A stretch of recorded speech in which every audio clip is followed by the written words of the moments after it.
Assalaamu calaykum. Dhibaatada ka dhalatay dagaalkii koowaad ee adduunka ee cudurrada, qaxa iyo xasuuqa bale cid walba ka dheragsan. Run ahaantii dagaalka labaad ee adduunka isna waxaa sabab u ah natiijada ka dhalatay dagaalkii koowaad ee dunida.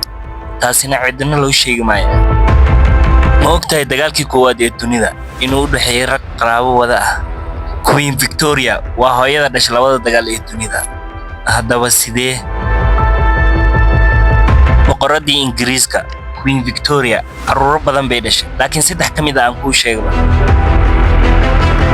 Islaantan Victoria waxay dhashay Amiirad Alice oo ahayd curadeeda koowaad. Sidoo kale waxay dhashay Amiir Edward kii toddobaad iyo Amiirad Victoria. Amiir Edward waa aabaha dhalay boqor George shanaad, waana boqorkii Ingiriiska ugu qayb galay dagaalweynihii koowaad ee dunida. Amiirad Victoria oo iyadana guursatay Imperatorkii Germany Frederickii saddexaad waa hooyada dhashay boqor Wilhelm kii labaad, kaasoo Germany ugu qayb galay dagaalweynihii koowaad ee dunida. Amiirad Alice iyaduna waa hooyada dhashay Alexandra Petrovna, waa xaaska qaysarkii u dambeeyay ee Russia Nicholas kii labaad. sidaa darteed dhammaan boqoradii bilaabay dagaalweynihii koowaad waa ilmo Victoria. waxaasoo dhan waxaa ka daran boqortooyadii sababta u ahayd dhimashada boqolaalka milyan ee qof inay maanta jirto. boqorka maanta ee UK Charles kii saddexaad ee xilka haya waa dhasha Victoria.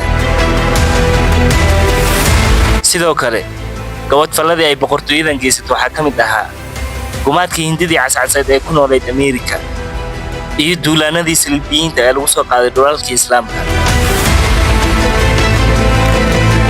haddaba ma isweydiisay sababta ay wadamada Talyaaniga iyo Isbaaniyiinta sidoo kale Jabbaan iyo Maraykanka ugu soo biireen dagaalkan qaraabada u dhexeeya? marka hore intaanan galin sababta ay wadamadan ugu biireen dagaalka, aan kuu sheego sababta ay u dagaalameen ilmo Victoria. raggani iyagoo isku qoys ah ay haddana kala matalayaan ummado markaas xifaaltan ku wada jira, taasoo bensiin ku sii shubtay colaadii. marka hore dagaalkan waxaa sabab u ahaa dhaqaale iyo in la gumaysto ummadaha kale.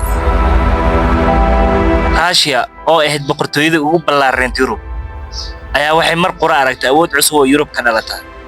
sidaa awgeed bay xifaaltan malgashay Germany. Ingiriiska isna wuxuu istis Russia oo kula xifaaltamay Aasiya haddii ay kaligeed ka guulaysato Germany in isaga ku soo xigo oo lagala wareegi doono Hindiya oo markaas xuduud la lahayd boqortooyadii Russia. sidaas uu ugu soo biiray dagaalka. France oo awalba iyaduna ka haysatay gobolka Germany ayaa xifaaltan kula jirtay. haddaba maxaa keenay wadamadan kale inay dagaalka ku soo biiraan? Germany, Austria, Hungary iyo Talyaaniga awalba waxay ku wada jireen gaashaanbuurtii Triple Alliance ee 1882, laakiin Talyaaniga waxbaa u sii dheeraa. Talyaaniga isna wuxuu doonayay gobollo ku yaala Austria, Hungary iyo jasiirado Greek ku yaal inuu qabsado. sidoo kale Talyaaniga wuxuu doonayay inuu qabsado dhulal ku yaala waqooyiga Afrika sida Liibiya oo ahayd dhul ay lahayn Isbaaniyiinta, saaxiibka ugu weyn ee Germany.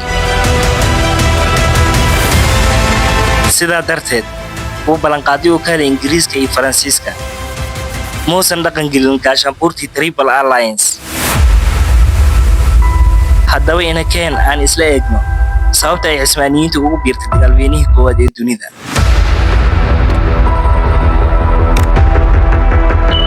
Ingiriiska ayaa qabsaday Masar oo ahayd dhul ay Isbaaniyiintu lahaayeen 1882. sidoo kale Faransiiska ayaa isna horey u haystay Tunisia 1881. taa waxaa kaaga sii daran Russia oo iyadana doonaysay inay qabsato marinbiyoodyada Bosphorus iyo Dardanelles oo ahayd wadnaha Isbaaniyiinta. sidaa darteed Isbaaniyiinta iyadoo wejiga wax dareemayso baa waxay ku qasbanaatay inay ku biirto dhinaca Germany. haddaba Jabbaan iyaduna sidee ugu biirtay dagaalweynihii koowaad ee dunida? Jabbaan iyaduna waxay ish ku haysay dhulalkii uu Germany gumaysanayay ee ku yaala bariga Aasiya sida China iyo jasiiradaha Marshall ee ku yaala badweynta Pacific. sidaa darteed bay waxay aragtay fursad ay kula wareegi karto dhulalkaas. haddaba muxuu Maraykanka ugu soo biiray dagaalka?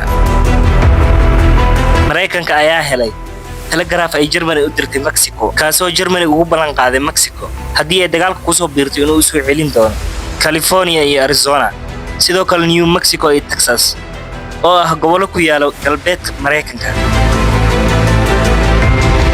walow aysan dagaalamin Mexico iyo Maraykanka, haddana waxaa jira dagaalo goosgoos oo xuduudda ka dhaca kaasoon abaabulnayn, laakiin wuxuu ka qasbanaaday inuu la dagaalamo Germany. masiibooyinka ka dhashay dagaalkan ayaa ahaa inay burbureen inta badan boqortooyooyinkii ka qayb gala dagaalka,